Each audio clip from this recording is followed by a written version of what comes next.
And now, the Fox 24 News Now Spotlight Music Series. Parasols and feathers in their caps. That cobbled side street is a highway paved in gold when the band kicks into Bourbon Street taps. The holiday season just isn't complete without music. On this week's Spotlight Music Series, let's welcome singer-songwriter John Korbel. Welcome. Thanks, Layla. Welcome Hi. to Charleston. It's great to be back. I haven't been here in quite a few years. So you hail from Orlando. That's right. All right, but Yep. you're doing a tour, and it's all in celebration of a new Christmas song that you've just recently released. But maybe you could give our audience an idea of your genre and what inspires you. Well, I'm a singer-songwriter. I tend to incorporate jazz elements in what I do. I have too much respect for actual jazz musicians to try and claim to be one.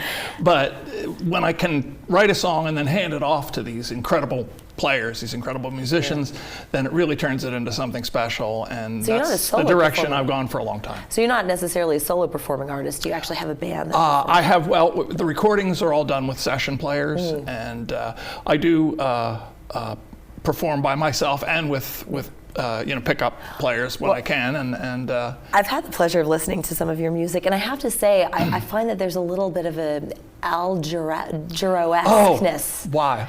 Thank you.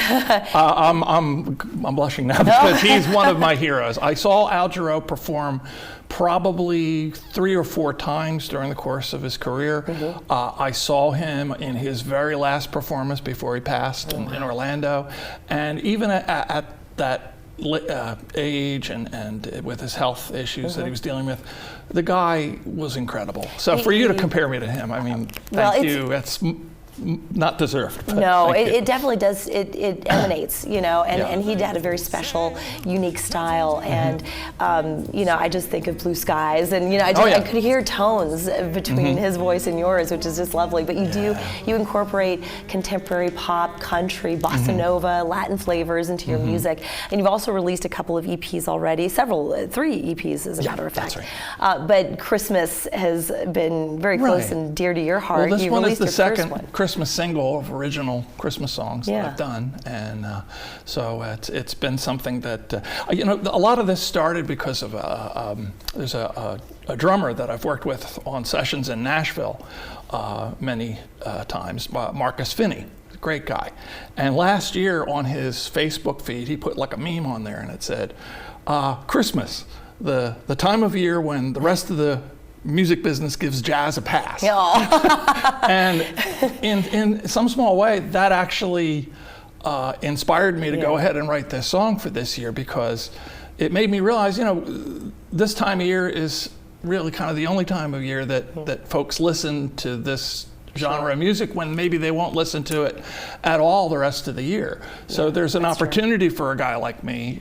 with this time of year if I have something that's going to touch people. And I think you just add that to the playlist with your Duke Ellingtons and all of that other stuff. You're going to have a wonderful time. It's a high bar. And you're going to be performing for us after the break. What is the song called? Well, this year is my new Christmas single, and it's called First Christmas Loving You. First Christmas Loving You. We're going to hear that after the break. Don't go anywhere.